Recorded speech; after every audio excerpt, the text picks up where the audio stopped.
Hi, ate kong okay sa Pinas! Woo!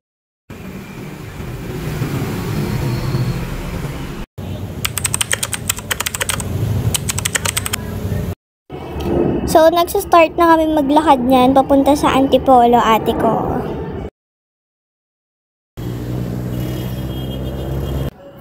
Hanggang sa ayan, marami kayong makikita ng mga basura dyan. Nakakala mo walang basurahan, be. Hanggang sa may nadaanan kami na free water, be. Eh di ayan, ang daming tao kasi pagod na sila. Siyempre, kukuha din ako. Ayan na, tuwang-tuwa si ate mo at nang makita na yung cross. Woo! Hanggang sa ayan, may nakita akong damit at bumili ako kasi na-inlove ako. At siyempre, nakaramdam na ako ng pagod kaya bumili na ako ng makakain ko. First time ko kasi mag-alay lakad sa buong buhay ko kaya akala ko napakadali lang ng gagawin ko ngayon.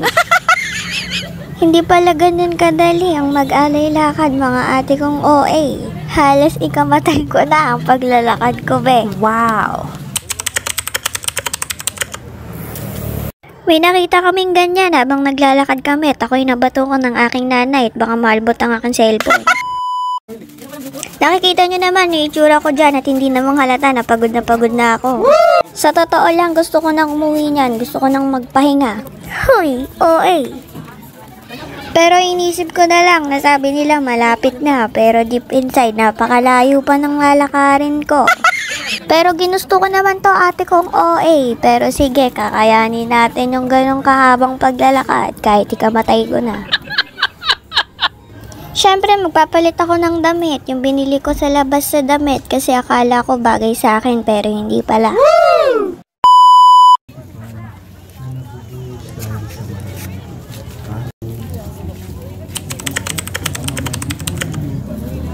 May nakita kasi akong pila dyan, tapos nakita ko sila, pinapahide nila yung panyo sa katawan nila, kaya nakipila na rin ako, tapos ayun, pinonas ko rin sa katawan ko para mabawasan yung kasalanan ko. Woo!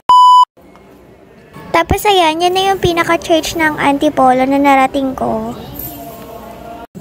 Tapos pakiramdam ko no, nung nakarating na ako sa tuktok noon, nawala na yung pagod ko kasi nakita ko na si Jesus. Woo! So yan, pauwi na kami. Anong oras na? Siguro mga 5 or 6 na yan. Ganun.